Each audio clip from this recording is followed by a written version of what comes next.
అంటే మీరు అసలు టీవీ ఛానల్ని ఆశ్రయించడానికి కారణం ఏంటి? అంటే మీ పాపని ఎవరైనా తగ్గిస్తారనా, లేకపోతే అసలు దేనికి టీవీ ఛానల్? కాదు, నేను ఏమంటున్నానంటే ఆ టెంపుల్ బయటకు వస్తుంది కదా, ఇలాంటి టెంపుల్ ఉందని ప్రపంచాన్ని తెలియడం కోసం మాత్రమే ఈ ప్రయత్నం. Okay, done. ఇది ఇందాక నుంచి నేను మీ దగ్గర నుంచి ఆశిస్తుంది.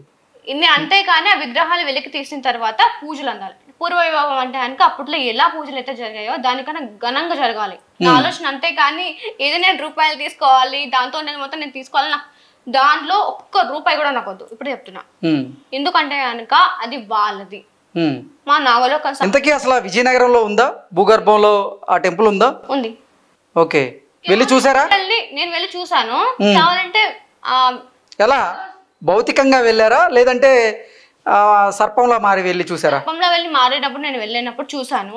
అక్కడికి గుడికి నేను వెళ్ళినప్పుడు నేను కింద అంటే ఇక్కడ నేను ఉంటాను కదా, నేను లోపలికి నేను చూడగలను. అంటే లోపల ఏముండే నాకు తెలుస్తుంది. నాకు ఒక గురువు గారు మీరు చెప్పారు కదా, అంటే గురువు గారితో నేను కూడా ఒక అడవిలోకి వెళ్ళాను, అక్కడ ఒక గుడిని చూశాను అంటూ మీరు చెప్తూ ఉన్నారు.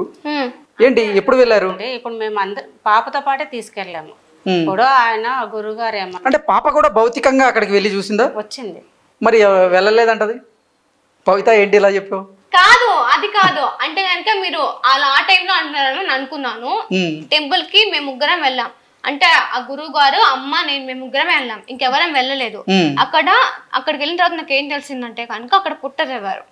అది కూడా నేను వాళ్ళని అడిగాను. పుట్ట తవ్వేశారా? అంటే మొత్తం తవ్వలేదు, అదేదో పనిలో జరిగింది అని అడిగినప్పుడు నిజంగానే తవ్వారని ఒప్పుకున్నారు. అయితే అది నిజం అవ్వాల్సిన అవసరం లేదు. అక్కడికి వెళ్ళిన తర్వాత నాకు తెలుస్తున్నారు పుట్ట తవ్విండ్రని కూడా. ఓకే, ఈ బోర్డు చల్లినప్పుడు తెలుస్తుంది. మీరు అక్కడికి వెళ్ళారు కదా అడవిలోకి, నిజంగా ఆ టెంపుల్ చూసారా? టెంపుల్ వాళ్ళు ఆ గురుగారు మా ఇంటికి వచ్చిన తర్వాత పాపకి ఇట్లా ఉంది గురుగారు అంటే పాపతో మాట్లాడే ఎట్లా అనిపిస్తుంది ఏంటమ్మా అంటే, నాకు ఇలా ఉంది గురుగారు, మరి నాకు ఇట్లా వెళ్తుంటాను ఒక అడవి చిన్నప్పటి నుంచి, అది ఎక్కడుందో అయితే నాకు తెలియదు, అదొకటి నాకు కనిపిస్తుంది, భూగర్భం లోపల గుడి ఉంది, ఆ విగ్రహాలు తీయాలి, ఆ విగ్రహాలు తీసి పూజ చేయాలి అని ఇట్లా చిన్నప్పటి నుంచి నాకు కనిపిస్తుంది. నేను మమ్మీ వాళ్ళతో కూడా ఇది చెప్పాను. అంటే ఆ మమ్మీ ఏముండి ఎప్పుడైతే ఆమె చూపిస్తుందో అప్పుడే వెళ్దాం, మనకి ఎక్కడ ఏది అడవి అని మనం వెళ్తామమ్మా, నేను ఇదే చెప్పాను. ఏ అడవి అని వెళ్తాము, ఎక్కడికంటే వెళ్తాము, మనం ఎక్కడికైనా టెంపుల్కి వెళ్తాము, వెళ్ళినప్పుడు అక్కడ నీకు విజువల్స్ కనిపిస్తే నీకు ఇది అన్ని కన్ఫర్మ్ మనం చేసుకోవాలి అనుకుంటారు. నేను చాలా చోట్ల తీసుకెళ్ళి తనకి ఎక్కడ కనిపించలేదు, చెప్పలేదు. మళ్ళీ తర్వాత ఆయన గురువు గారు విజయనగరం ఏదో పని మీద వెళ్ళాడు. అది కూడా నేను చెప్పాను, మీకు తొందరలోనే మీరు ఆ గుడికి వెళ్తారు, నన్ను తీసుకొని వెళ్తారని కూడా ఆయన చెప్పినప్పుడు ఆయన నన్ను ఒక క్వశ్చన్ వేశాడు. నేను వెళ్తాను, నేను అక్కడికి తీసుకొని వెళ్తాను నీకు ఎలా తెలుసు అంటే, నేను తెలుసుకున్న ప్రకారం అవుతాయి అని. ఆయన ఒక రోజు వచ్చే ముందు ఆయన మొహం నాకు అనిపించింది. అమ్మవారు కనిపించారా? మా అమ్మ, నేను వెళ్తాను చెప్పాను కదా గృహాలకి, అంటే ఎవరినైతే ముందు రోజు మేము కలవబోతామో వాళ్ళ మొహాన్ని ముందుగానే చూస్తాం. దేవతలు మొత్తం మీకు కనపడతారా లేదా కేవలం మీ తల్లిదండ్రులు ఇద్దరు మాత్రమే కనపడతారా? నాకు శివుడు కూడా కనిపిస్తాడు. శివుడు కనపడతారు. ఓకే, కైలాసానికి కూడా నేను వెళ్ళాను. కైలాసానికి వెళ్ళారా? ఏంటి, నిజమా? నిజంగానే ఆత్మరూపంలో వెళ్ళాను. నేను ఎప్పుడు చెప్పాల్సిన అవసరం లేదు నాకు. ఎక్కడుంది కైలాసం? కైలాసం పైన ఉంటుంది. ఓకే, అంటే కొంతమంది హిమాలయాల దగ్గర ఒక కైలాస పర్వతం ఉంది, అక్కడే శివుడు కొలువు తీరున్నారు ఇంకా అంటూ చెప్తున్నారు కదా, ఏంటి అది నిజమేనా? అక్కడ ఉన్నాడు ఆయన. మొత్తం ఈ ప్రపంచం మొత్తం శివుడు ఉన్నాడు, మూల ఉన్నాడు. ఇక్కడ లేడని మాత్రం మనం చెప్పకూడదు, కానీ అన్ని చోట్ల ఉన్నాడు. కైలాసానికి వెళ్ళి ఏం చేశారు? ఆయన దర్శించుకోవడం కానీ ఇలా చేస్తాను నేను అంతవరకు. ఏమేం చూసారు కైలాసంలో? అవి చెప్పకూడదండి. అవన్నీ చెప్తే కనుక మేము చెప్పడానికి కూడా నాకు కూడా అనుమతి లేదు. అక్కడ ఏమేమి చూసాను, అక్కడ ఏమేమి ఉన్నాయని మేము చెప్పకూడదు, అదొక నియమం ఉంటుంది మాకు. మీరు ఏ గురువులను అడిగినా సరే కొన్ని గంటలకు వాళ్ళు కూడా చెప్పరు, నియమాలు అన్నీ ఉంటాయి. మరి శివయ్యని దర్శించుకున్నారా? మరి మీకు శివయ్య ఏదైనా సందేశాన్ని ఇచ్చారా? అంటే ఆయన నాకు చెప్పాడు. ఆయన కూడా ఏంది అయ్యా ఇదంటే కనుక, ఫస్ట్ నేను అక్కడికి వెళ్ళినప్పుడు నేను వెళ్తాను, ఆయన చూస్తాను, చూసినప్పుడు కాళికాదేవి అంటే కనుక ఆమె కూడా నాకు అనిపించింది. ఆమె అంటే కనుక ఆ గుడిలో ఏమన్నా చిన్నప్పుడు అది అంటే కనుక గుడి కట్టేటప్పుడు ఏవేవో చేస్తా అంటారు కదా, అవి చేసేటప్పుడు ఆమె కోపంగా కనిపించడం, నువ్వు ఎందుకు రాలేదని ఆమె నన్ను ప్రశ్నించడం లాంటివి కూడా చేస్తారు వాళ్ళు. మరి ఎందుకు వెళ్ళాలంటే నాకు ఆ విషయం తెలియదు అక్కడ ఆ గుడి ఉందనేది. నాకు కేవలం ఇలా చూస్తున్నాను కానీ అక్కడ ఈ ప్రదేశంలో ఉంది, ఈ ఊర్లో ఉందని నాకు తెలియదు అప్పుడు. అలా అడిగినప్పుడు నేను చూడలేదు కదమ్మా, నువ్వు తీస్తేనే కదా నేను వెళ్ళలేదని చెప్పాను. అయినా సరే ఆమె కోపం అనేది శాంతించదు. అలా నాకు అనిపించేది. అప్పుడప్పుడు ఎవరైనా సరే ఏమన్నా నాకు చేయబోతున్నారన్నా, మా ఇంట్లో వాళ్ళకి ఏదైనా చేస్తారన్నా నాకు ముందు తెలుస్తుంది. ఎందుకంటే నేను తెలుసుకోగలను. ఆ శక్తి ఉందంటారా? అతీత శక్తి అది, అవునా కాదా? అది అంతే. ఓకే, అంటే మీ కుటుంబ సభ్యులకి ఎవరైనా నిజంగా ఏదైనా తలపెట్టాలని చూస్తే మీరు ముందే గ్రహిస్తారు. ఎలా ఆపుతారు మరి దాన్ని? ముందు నేను అమ్మకి చెప్తా. అంటే కనుక వాళ్ళ నుంచి తప్పించుకోవడానికి వాళ్ళని దూరం పెడతాం. ఓకే, ముందు వీళ్ళని దాటుకోవాలంటే ముందు నేను అడ్డుపడతాను. వాళ్ళని, మా అమ్మ వాళ్ళని టచ్ చేయని మనం. సో ఒక మనిషి మీకు ఏదైనా చెడు తల పెట్టాలని చూస్తే మీకు ముందుగానే తెలిసిపోద్ది. ఓకే, ముందుగానే వాళ్ళు దూరం పెట్టేస్తా, వాళ్ళ మీద కోపడతాను. భవిత ఒక చిన్న ప్రశ్న అడిగినా, ఇప్పుడు నేను ఇక్కడ ఉన్నాను, మీరిద్దరు అక్కడ ఉన్నారు, నేను మీకు ఏదన్నా చెడు తల పెట్టాలి అని చూస్తే మీకు తెలిసిద్దా? తెలుస్తుంది. ఎలా? మా అమ్మ చెప్తుంది. ఇప్పుడు నేను ఏం చేయాలనుకుంటున్నా నా మనసులో? నేను ఇప్పుడు చెప్పాను కదా, అక్కడికి వెళ్తే నేను తెలుసుకోలేను. ఓకే, ఇక్కడే నేను ఉన్నాను సరే, నాకు తన ఆత్మ అనేది తను తెలుసుకొని వస్తుంది. కానీ అవి నాకు కొన్ని మాత్రం గుర్తుంటాయి. అప్పటి నుంచి అదే చెప్తున్నాను, ఫస్ట్ నుంచి ప్రతి ఇంటర్వ్యూలో ఇదే చెప్తున్నాను. ఓకే, అంటే ఈ క్షణం అయితే తెలీదు, మీరు నాగలోకంలోకి వెళ్ళి వస్తే మీరు చెప్పగలరంటారు. అప్పుడు తెలుస్తుంది నాకు. ఓకే, మీకు ఎప్పుడన్నా ప్రత్యక్షంగా పాములు కనపడ్డాయా? కనపడ్డాయి, నేను చూసాను కూడా. ఓకే, రీసెంట్గా కూడా ఏంటంటే ఎస్టర్డే ఒక పాము అక్కడికి రోడ్ నెంబర్ 3లోకి వచ్చిందని చెప్పారు. నేను చూస్తున్నాను, పాములు చూడడానికి కూడా నాకేం భయం లేదు. ఒక చిన్న సర్పం అనేది మా ఇంటి వైపు చూసేటప్పుడు, అంటే మా ఇంటి స్ట్రైట్గా లాయర్ ఇవ్వాలి ఉండేవాళ్ళు. అంటే ఆయన ఫోన్ చేసి మీ ఇంటి వైపు 1.5 సేపు నుంచి పాము చూస్తుందంటే కనుక అది మేము వెళ్ళి చూసే లోపల ఇక్కడ మొక్కలు ఉన్నాయి. ఆ మొక్కల దగ్గర ఒక సిమెంట్ ఉంది. ఆ సిమెంట్ అక్కడ ఒక చిన్న ఉందన్నమాట.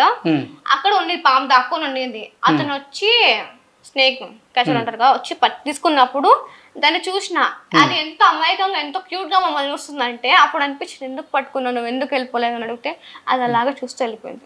పట్టుకున్నావా మరి దాన్ని? నేను పట్టుకోలేదు. స్నేక్ వాళ్ళు వచ్చి ఇంతకీ పాములతో మాట్లాడతావా? మాట్లాడతాం. వాళ్ళ వెనుకడు కూడా నాకు వినిపిస్తుంది. అంటే వాళ్ళకి ఇక్కడికి వెళ్ళాలనుకుంటున్నారని కూడా నాకు తెలుస్తుంది. ఏ భాష అది? అది వేరే అంటే మీరు మాట్లాడుకున్నట్టే మేము మాట్లాడుకుంటాం, మా భాష మాది అంతే. ఎందుకంటే ఇప్పుడు అయోధ్యలో రామప్రతిష్ఠ చేసే ముందు ఒక వారం ముందు నుంచి నాకు అంటే సర్పాలు కానీ జంతువులు ప్రతి ఒక్క మూగజీవి అక్కడికి వెళ్ళింది కదా. అప్పుడు తెలవక ముందే తను నాకు ముందు చెప్పింది, ఎక్కడికో వెళ్తున్నాయి, అన్ని గుంపులుగా వెళ్తున్నాయి మమ్మీ, ఎక్కడికి వెళ్తున్నాయో నాకు తెలియదు, వీళ్ళు మటుకు నన్ను రమ్మని పిలిచారు, వెళ్దాము రా పోదాం అంటే నేను రాను, నేను ఎందుకు వస్తాను, నేను మా అమ్మను వదిలి నేను రానన్నా. వాళ్ళు వెళ్ళిపోయారు. వాళ్ళు వెళ్ళిన తర్వాత ఎక్కడికి వెళ్తున్నారని చెప్పమంటే వాళ్ళు నాకు చెప్పలేదు అని అనింది. సరేలే ఏదో ఒక రకంగా తెలుస్తుంది కదా అనుకున్నాను. అయోధ్యలో ఇట్లా జరుగుతుంది అది చెప్పింది. నేను ఎందుకు మీకు జూను మే నెలలో టీవీ 24 వాళ్ళకు నేను అదే పనిగా ఫోన్ చేసి చెప్పా, మీరు అది ఇంకా పూర్తిగా వేయలే వీడియో, అప్పటికి రిలీజ్ చేయలేదు. రిలీజ్ చేయకముందు ఆయన నేను ఫోన్ చేసి కూడా ఒక మాట చెప్పాను, జూన్ నెలలో కొన్ని మార్పులు జరగబోతున్నాయండి మా పాప చెప్తుంది, ఇది కూడా మీరు ఇంటర్వ్యూలో చెప్పారు. అంటే రానున్న రోజుల్లో ఎటువంటి జరగబోతున్నాయి సంఘటనలు అనేది మీరు ఇప్పుడు చెప్పగలరా? చనిపోతున్నారు కొంతమంది, అంటే నాకు కొన్ని ఏడుపులు అనేవి వినిపించాయి, విజువల్ చూసాను. అంటే అనక అది సునామో మరి ఏ ద్వారా వస్తుందో కూడా నాకు తెలియదు. ఒక నీటి ద్వారా రావచ్చు, ఒక గాలి రూపంలో రావచ్చు. ఇప్పుడు ప్రకృతిలో ఎన్నైతే ఉన్నాయో దేని వల్ల నుంచి అయినా సరే మనకి ప్రమాదం జరిగే అవకాశం ఉంది, ఎక్కువగా ఉంది.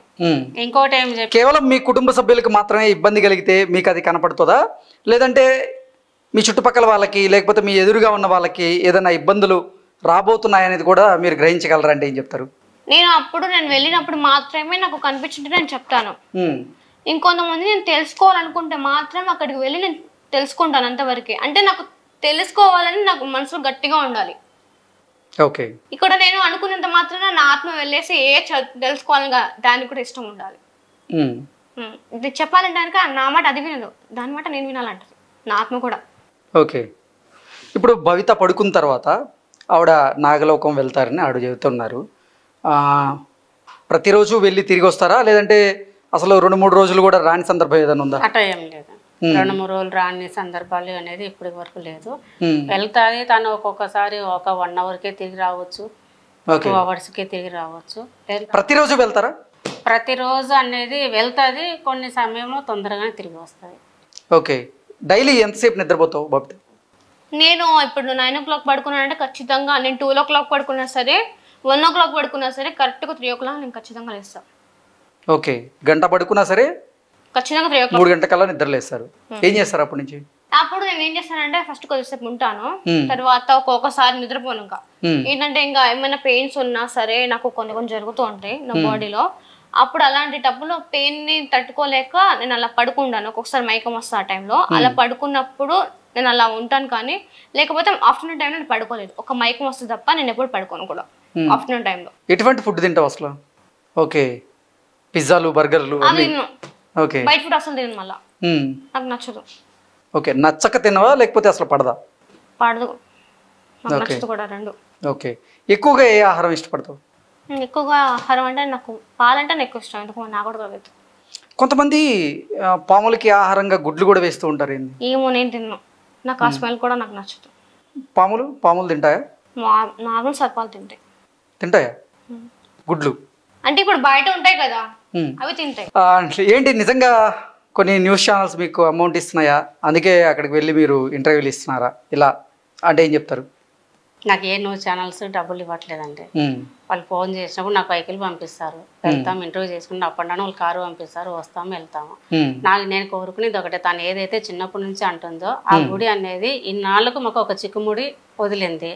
వెళ్ళాం, చూసాము, పాపకి తనను కూడా తీసుకెళ్ళాము, మా గురుగారు తీసుకెళ్లారు. తను గుర్తుపడుతుందా పట్టదా అనేసి వేరే దారిలో నుంచి కూడా తీసుకెళ్లాడు, రాంగ్ రూట్ లో తీసుకెళ్తే తను ముందే చెప్పింది, ఈ రాంగ్ రూట్ లో తీసుకొస్తున్నా, స్ట్రైట్ తీసుకురాకపోకుండా ఇట్లా తీసుకొస్తున్నాను అంటే, నువ్వు గుర్తుపడతావా పట్టవా అని ఇట్లా తీసుకొచ్చినానమ్మా, లేకుంటే ఏం లేదు అన్నాడు. గుళ్ళోకి పోగానే అన్ని తను చెప్తుంది, అంటే నాకు కానీ ఆ గురుగారు కానీ తను చెప్తుంది, అక్కడ ఏమేమి ఉన్నాయని అతను చెప్తున్నాను, తనకు చెప్తుంది. ఇట్లా మమ్మీకి చెప్తాను, కొన్ని మమ్మీకి చెప్పను, ఎవరికి చెప్పను. కొన్ని చెప్పదు, ఏ విషయాలు కొన్ని చెప్పదు, కొన్ని మాత్రమే చెప్పగలుగుతాం, పబ్లిక్ కూడా మేము చెప్పగలుగుతాం. తను నాకు కూడా చెప్పనేటి చెప్పదు, ఎందుకంటే ఏ టైంలో నేను ఏం మాట్లాడతామో మనకు తక్కువ వస్తాయి కదా అనేది. తను కూడా నాకు కొన్ని విషయాలు చెప్పదు కూడా, ఎవరికి చెప్పకూడదు. వెళ్ళినప్పుడు మటుకు తను తెలుసుకొని వస్తుంది. ఎవరి వల్ల మనకు హాని ఉన్నా కూడా, ఎవరైనా మనం మోసం చేస్తున్నా కూడా, ఈ వ్యక్తి మనకు మోసం చేస్తున్నారు, ఈ వ్యక్తిని మనం దూరం పెడదాం మమ్మీ, దూరం పెట్టి. ఇప్పటి వరకు ఎవరితోనైనా మోసపోయారా? జరిగినాయి, మనం బయట పెట్ట. మరి తను అప్పుడు చెప్పలేదా? చెప్పింది. అంటే దొంగగా మోసం చేసిన దానికి డైరెక్ట్ గా మోసం చేసానికి మనకు తెలియదు కదా. కాదు, అంటే మీ జీవితంలో ఏం జరగబోతుంది అనేది భవిత మీకు చెప్పినప్పుడు అతనికి యాక్సిడెంట్ అయింది కూడా.